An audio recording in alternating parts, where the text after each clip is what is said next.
Hey, you're watching Driver 88, and to be honest, growing up I was never much of a BMW fan.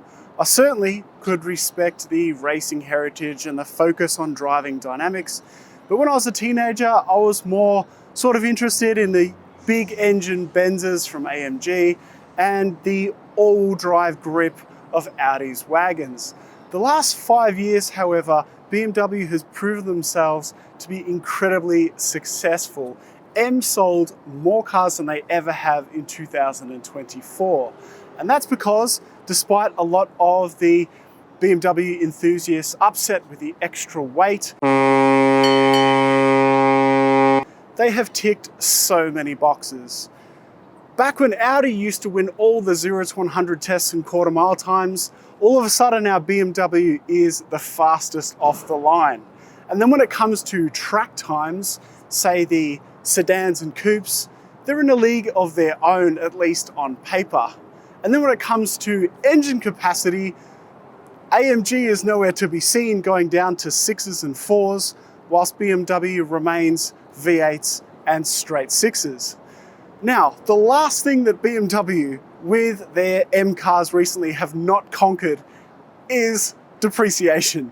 But that's something that can benefit you and I, because the M4 CSL, which came out just a few years ago, can now be had for an absolute steal. So we thought we'd drive one today at Cavallo Prestige Cars, see if it's worth buying, because the performance is just out of this world for a used price. So performance, I mean, it's no secret now that the S58 has become legendary already after just a few years. This car makes 40 more horsepower than the M4 at the time, but that's been updated. So we're making 13 more horsepower in the same torque as an M4 competition. Now, the performance with this car, if you can get the rears of the Cup 2Rs to hook up, probably a low 3-second 0 to 100 and a quarter mile, not that it's that really important, of around 11.1 to 11.5. That's not important though. What's important is the track times, of course. And let me tell you, not just BMW's factory sponsored times, but the third-party testing of the M4 CSL is quite extraordinary.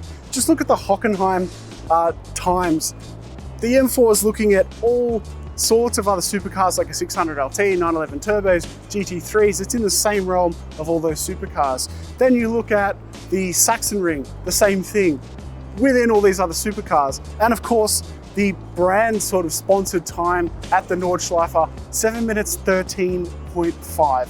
Utterly stonking performance. And you would think, how is there not a massive wing on the rear of this car? Maybe Misha could put or developed a rear wing for that car to make it even faster. Amongst all sorts of cars like the GT4 RS and a bunch of other supercars, which are at least $100,000 to $200,000 more expensive. Now, speaking of money, this car, 330,000 Australian dollars when it came out, sticker price.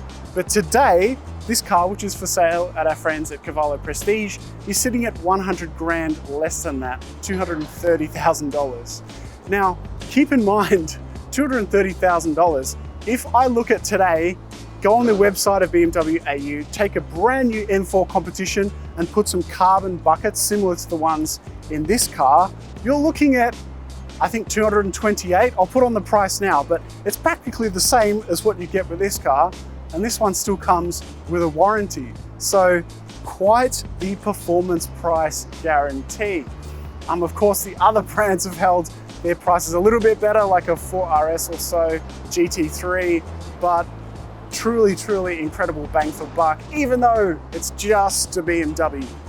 Now, it's no secret, of course, that the S58 does amazing things when you tune it. I don't really think that you need to tune this car for the track or so, but it's even proven itself recently racing.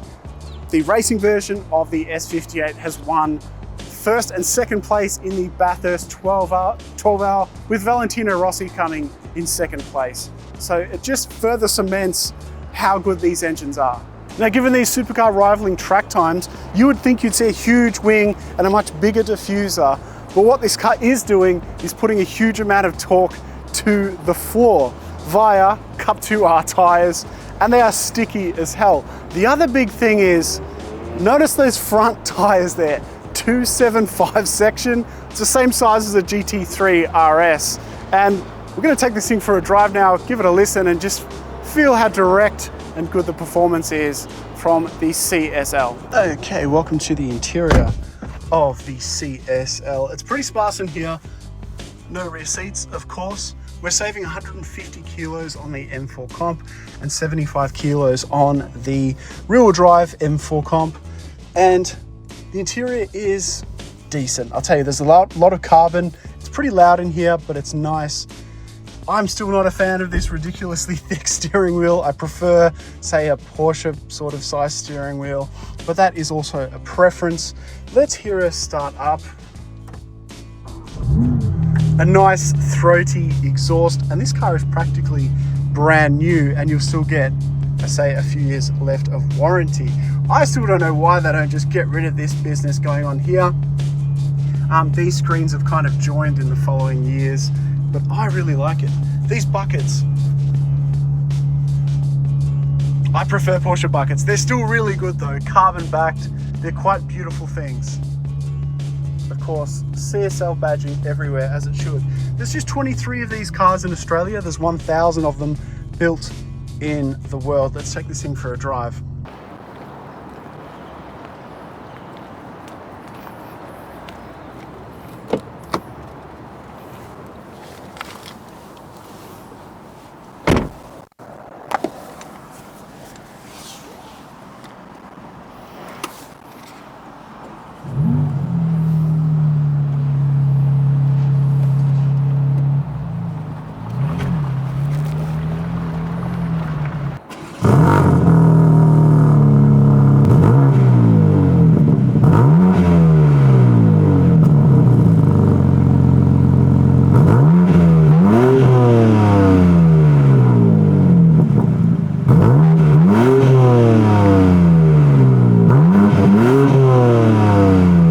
So one thing about starting the car is, once you're in the buckets, they're really quite comfortable. And the seating position is really, really good. You can get so low in this car. When you start it up, there's a nice kind of throaty exhaust to it. It's not amazing, but it certainly lets you know that this is a sports car. So could you drive this thing daily? I don't see why not. I don't think this is as hardcore as, say, the previous GTS was. The suspension's definitely stiff, but it's not unbearable. I've really grown to like this car, driving it very, very quickly. I gelled with this car much, much quicker than I got to know the F80 CS. This thing, these Cup 2 R tyres are just incredible. The turn-in is so aggressive, especially when you warm them up. Of course, you need to warm them up. And the front end just darts so quickly. You can definitely feel the extra weight in the car compared to maybe a 911 or something like that, but it's so competent and so sharp. Now when it comes to the gearbox and the inline six, they're just this fantastic marriage. Both of them are so smooth and efficient. Massive improvements on the former generation. Like, the change of direction you can get from this thing is incredible. I'd love to have it at Sandown Raceway here in Victoria. I think it would just absolutely monster that track. It is a cliche, but I will say this steering wheel, when I compare it to supercars we've driven recently, sports cars like the 620R, the 750S, the F8 Tributo, a bunch of other cars, the Carrera S we drove, this steering wheel is just a pain. It's distracting, but I guess you'd get used to it. Maybe I'm just complaining that it's not a highlight. But this car, geez, the performance on offer is huge and everything is so smooth. This is not 540 horsepower, obviously. BMW is lying about the performance figures massively. It's also got much more than 650 newton meters at the crank, as justified by dyno times. But yeah, this is probably my favorite BMW of this modern era that I've driven. And you know, it's just a continuation of BMW making cars that are just out, like there's no C63 or RS5 that come remotely close to how competent this is at taking corners and just doing everything. A lot of fun. It's not a manual, but it's a lot of fun. The S58 is legendary for a reason. And hey, as I said, it doesn't sound amazing, but the torque is so smooth. As I said, 100 grand off for basically a brand new car that's doing nigh on supercar times on the track. I think this will be remembered probably more fondly than the GTS of the prior generation. I just wish that you could have chosen more colors and had a different, like, all of the cars are in this gray with this awkward red color. And I think if you wrapped this, it'd look so much better. It's a badass looking white car. All right, let's have a look at the used market. Now, the M4 CSL, the used market. Now, as I said before, 23 examples came to Australia of the 1,000 across the world. And there's 7 of them currently for sale on the market on car sales. So that means that 30% plus of the cars that came to this country are currently for sale. So that's naturally going to put a fair amount of pressure on the asking prices. Now, we started at 330,000 Australian dollars. Yes, it's an incredibly high number because of our taxes, etc. And the average asking price across those 7 cars is 256,000 Australian dollars. So that's a loss of at least 22.4%, with most of those cars having really low kilometers. So most of them are pretty much still brand new. Now, the car that we drove today has actually made a loss of closer to around 25%. And even with the higher taxes in in Victoria, it's still probably the best example you can buy. It's only got well under 1,000 miles on it. And I think that one of the reasons, I guess, why these cars are all sitting there for sale, let me ask you and put it in the comments. I think it's partly because ultimately these cars came out at a time where the market was incredibly hot. Maybe a few of these people thought they were going to flip them. And also it seems to happen with track day specials for lots of different models. People buy them, they maybe track them a few times, maybe they're just a little bit too hardcore, maybe a little bit too expensive for what they want, and then they put them for sale.